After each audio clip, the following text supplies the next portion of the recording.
Terrans here. Yeah, Terran versus Terran. And Team Red to the bottom of the map currently here on Whirlwind, whereas we have Team Blue to the top left starting out. And this is Deer starting things out as our first player. Deer versus Aphrodite.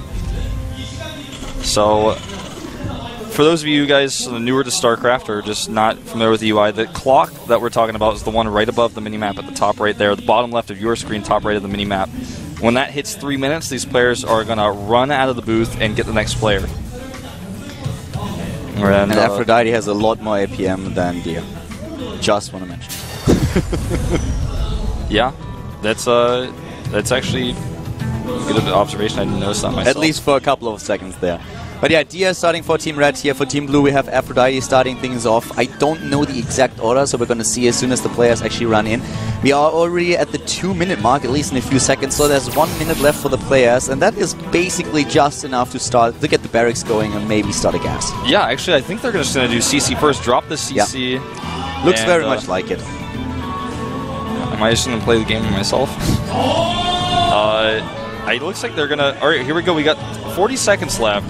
CC started in the main for Aphrodite just to be safe, I guess, so she has enough time, like, for sure. And CC at the natural for Deer. Yeah. And 20 seconds left. I'm actually just... They're going to have just enough time to drop the CC. Yeah, that's kind of... I mean, it's only 5 seconds left, and then they have to get out of the booth and get the next player in there. So here we go. Yeah, APM dropping for both of them. Yep, APM dropped to 0. And they're coming out.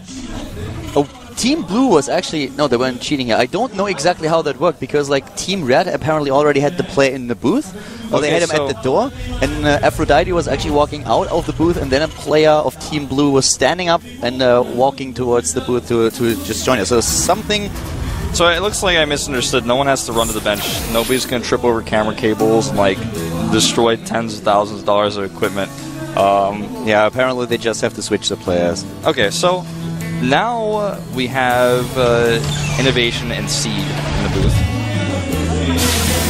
So it looks like actually Innovation, or rather Seed actually uses M for Marine because he's used to StarCraft 1, or maybe that's what Aphrodite had set it to. Regardless, he had some trouble making the Marine there because of the hotkeys set in chat. I love how Team Blue, by the way, is using the pink equipment of Aphrodite. Yes.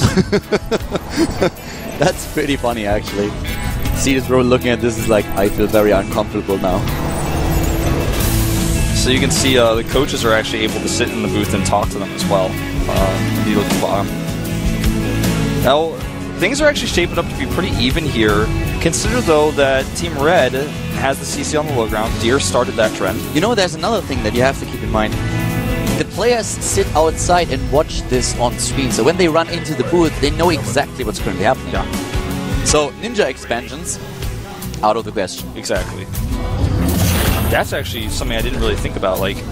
Double factory, by the way. And that is something that, you know, double factory currently for Seed, and that's something that everyone on the red bench knows. So as soon as they walk in, they do not have to scout here. They already know that they're up against a double factory play.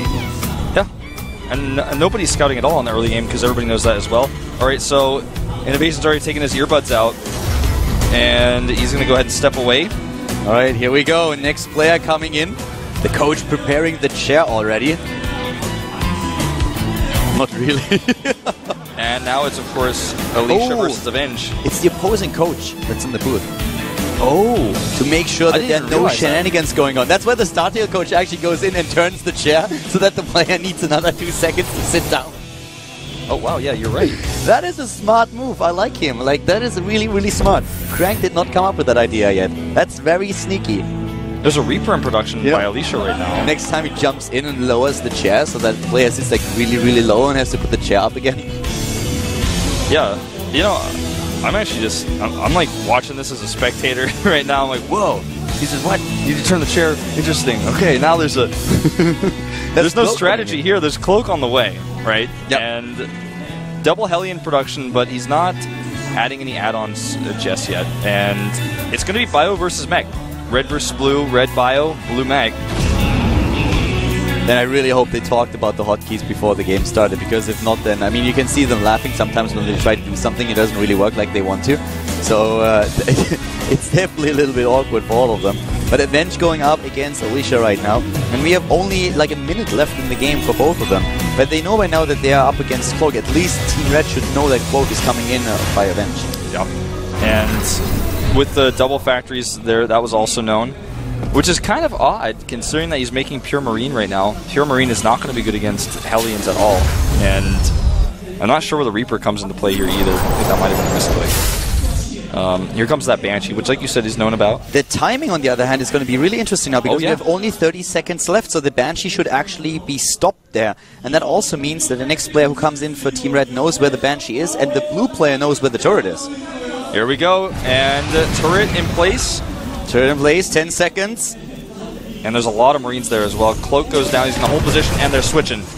Yeah, they're switching, and now he can attack. He's cloaked. Ah, he could have gone in. The match is just going One off to kill the side. by Avenge and there. the Startail coach again with a chair. And for some reason, the blue player has to turn around and go in again. I'm closing the door probably. Now Symbol has taken control of the Banshee, sent a second Banshee down, and a third CC has started. So you see the Startail coach the entire time looking how he's actually trying to distract him. He was talking to Golden a little bit. Oh, look at that. I wonder what he's asking him. Oh, Crank, you have to learn a lot. Like, you know, it's so fun because Crank is just sitting there and he's like all calm and he's like looking at it. He doesn't want to disturb anyone, and the Startail coach is just like this guy who tries to annoy you as much as possible. look at him. You know you didn't need to sim there, right? Yeah, sim again, he says. And the Banshee's doing a lot of damage, and he's forced several stims here. And actually, if Symbol can get that reactor too, it means less medevacs, and he's already damaged this so much. Reaper not looking too useful right now. One Banshee does get killed here.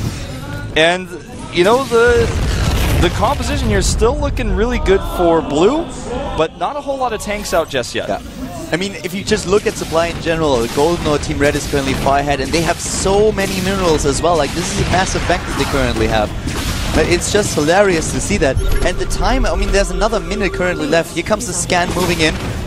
He sees the Marines, and he's like, well, or the siege tanks, and I think he's not going to attack. He can't possibly attack into that. He could go for a drop on the other hand with the medevac that just finished.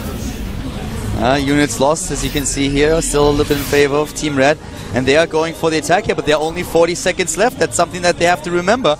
They might actually have to leave in the middle of an attack. Yeah, and the siege tanks are out of position here. He's got to move the siege tanks into the main base before he leaves the booth. Talking about a timing attack. This is new level. This is new meta, guys. This is a timing attack. Only 20 seconds left, and that's the only time that Symbol has to get his units in position to defend against this. Some good Hellion shots here, but he needs siege mode. 10 seconds left, and he lifts up. And is he going to leave? He should leave them in the mineral line as the time goes up. He boosts, he rallies a drop. Drop! No! Oh. And again, spinning. Gumiho coming in, and he's playing standing. The Startail coach schemes once again working. Look at that! He's still standing, he can't sit down. He can't sit down, and he's dropping at the natural, standing and everything. He's microing his Marines while standing. Look at MMA's face, he's like, what the hell's going on? Well, he's actually going to boost in the main base here again. And you know, if a mech player starts to get crippled early on, it's very difficult to actually continue production. One Banshee, on the other hand, doing some damage in the main base here. Gumiho with beautiful micro, turning that chair like a boss and sitting down in an instant. What is that Raven doing? Oh, Team Blue is looking pretty dead here. Somebody forgot about 2 Marines in the main. Gumiho is triple expanding. He's got a lot of money. There are 3 CCs that were just building a second ago. You might want to, you know, saturate some of those. Now, if you look at composition of 30 Marines and 4 medevacs versus a ton of siege tanks here, and finally the Marines are noticed. They are killed, unfortunately. But, you know, there needs to be a third base for Blue if they want to mech like this. They already lost enough units as it is. I have to say that the best player on Team Blue is actually the Startail coach. Yes. By far. He's contributing a lot today. Look at that army supply here. 57 for Gumiho. MMA is down to like 32. He's microing his heart out right now, trying to make the best moves here. But this is going to get pretty tricky, especially since his third base is about to be attacked. But keep in mind that there are only 40 seconds left on the clock, but a massive drop is coming in. Yeah, massive drop coming in here. There's no units in position, no tanks, no nothing. You can drop one medevac here and boost in the main base. There are turrets on the other hand, but not enough. Not enough, but the siege tanks are there. He has to drop on top of the tanks, and that's what he's trying to do. The Hellions are trying to move in, but we have only 20 seconds left.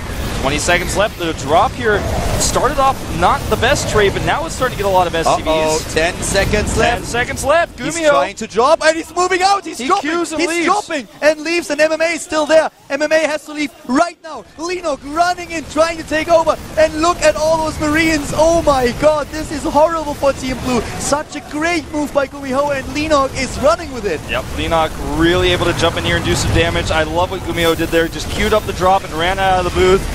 You know, taking advantage of that ability to shift command in StarCraft, and no repair on the siege tanks. That's a beautiful timing attack that we have there. And now the supply is suddenly 67 against 109. Another attack moving in at that third base. Team Red is going for it. Lenok pulling out the 400 APM there for a second. Yeah. And really making it work. You know, suddenly a trap in the booth looking like, well, what have I been left with? What have you guys done? Like, how am I supposed to play? He has 4 SCVs He has 4 SCVs left, man. He's trying to hide expansions. Look at him. He's like, what kind of handicap is that? I mean, you could have at least left me a couple of units. Yeah, he's got 1 Thor on the way, though. Don't forget. Oh, yeah, that Thor is going to be amazing against the Marines. And I don't even know why he made that, but he's got commanders at the top right. If you can get the gas there, maybe, just maybe, you can come back. He's got building armor, too, don't forget, for his refineries that are dying. Oh, the mules! Lenok is mena-muling. Lenok's finding out that you can't repair your opponent's structures. And he's dancing. Lenok is dancing. He's having a lot of fun here.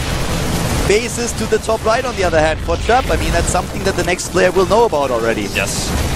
And Lenok doing a lot of damage here, but he's not really following it up.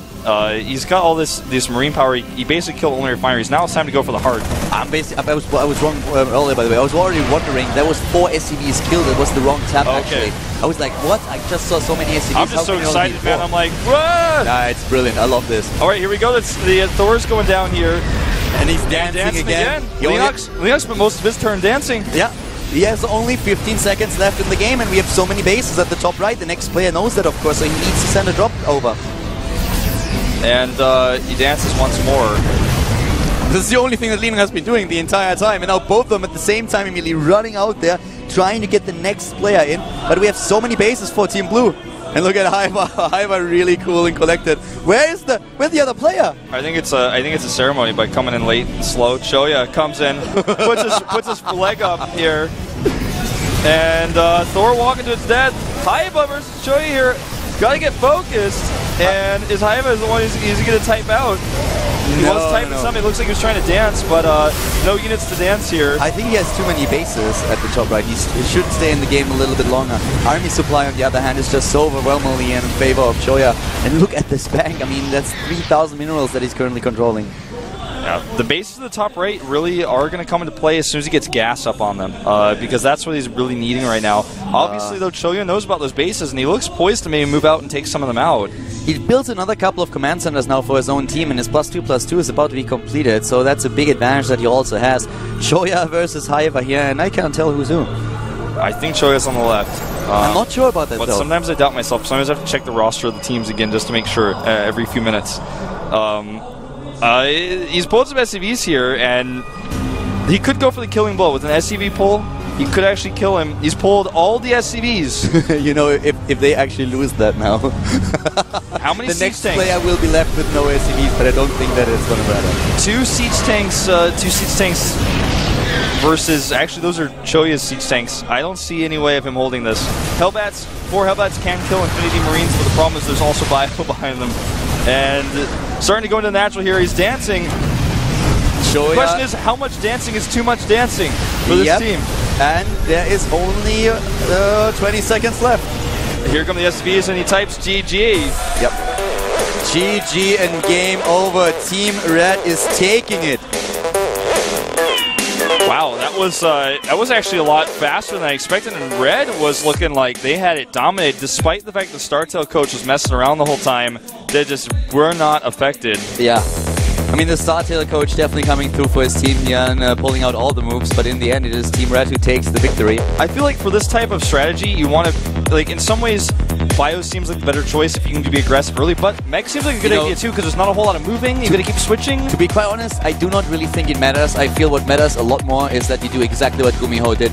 At timing, when you just, you cue the drop, when you know you have to leave in a second and then you leave, and the drop is doing so much. So I feel it doesn't really matter if you go for whatever you go for, even with the Hellion run by. Yeah, you could do Hellion run by as Hellion drops, Widowmine drops. We didn't see any of that from Blue, and really well done on Gumiho. You could see that one of the previous players, I can't remember which one, that had a similar idea, but I guess messed up the execution, and we saw the Medivacs kind of fly over the mineral line, but not actually drop. Yeah, but I think this was actually one of the winning moves. At that point, they were already ahead in the game, but Gumiho with that move kind of sealed the deal there. Yeah. So that was really, really well done. And he ran out early so that the next player could actually control very well. And he was also left in a position where he ran into the booth and he couldn't even sit down because his army was currently being attacked. He's like, well, I can't deal with the chair right now. The starting coach already messed everything up. So he was standing there for the better part of a minute just trying to micro and macro while he was sitting. It was great. Yeah, that was really fun. Yeah. I'm still a little bit sad we didn't get to see them run out of the booth and grab a player off the bench, but like that's the only thing that was missing for me. This was actually really, really exciting. That's something that you could definitely do now as well. If you just have the players and they need to high five somehow, or I mean, you could bring this to a whole new level and have some obstacles in the way. Not something big that it takes like minutes, but something like they have to jump over something, for example. They have to like pop a balloon and then and then tag him. Maybe we could make the GSTL crazy. It's like he has to eat a chocolate cake, but he likes vanilla better, and then he can play the game. Ah, poor guy. Nobody wants to do that, but yeah. The thing is, I feel like you said, the MVP of this, all of it, was definitely Gumiho. Definitely made the biggest play there was the drop control. I mean, but he had a lot of players just preparing things for him. At that point, already the expansions that Team Red built really came into place. They had a good economy to go everything up. And Team Blue never got an expansion up. Only at the end, they had like 3 that were completely useless since they were unsaturated. The third base got taken out, so... First half results now, guys. We are having a quick look at that, and then we are going to jump into the 1-on-1 matches that we have queued up. As you can see here with the Marine splits, the winner overall is Innovation, and in general, Team Blue was doing a lot better here. Symbol taking out Gumiho, and of course, Haiva victorious against Alicia. Then in the 2-on-2, the victory that we have for Aphrodite and C. Choya and Lee not successful, but then finally a victory for Team Red in the relay match. Yeah. Notice also if you count up the total kills for the relay, it's actually pretty similar, but Team Red does have more total surviving Marines if you count all the rounds together. So, pretty even match today though, and that makes it even more exciting. Yeah, that's going to be really cool because we are going into the 1 versus 1 matches next, and that's of course also going to be a best of 1, every single one of them, but that's 7 in total, and it's going to be pretty hilarious, I feel. Yeah, there's going to be a lot of really high-level games, a lot of fun games, Choya versus Choya to the start. Choya versus Choya. That is going to be good. Yeah, so I think we're going to 5-minute break. I could tell by what's behind us, like that's what's going to happen. So we're having a 5-minute break, guys, and then we're going to the second part of the GSTL All-Star match. Make sure that you tell everyone that it's on right now, and we're going to see you in 5.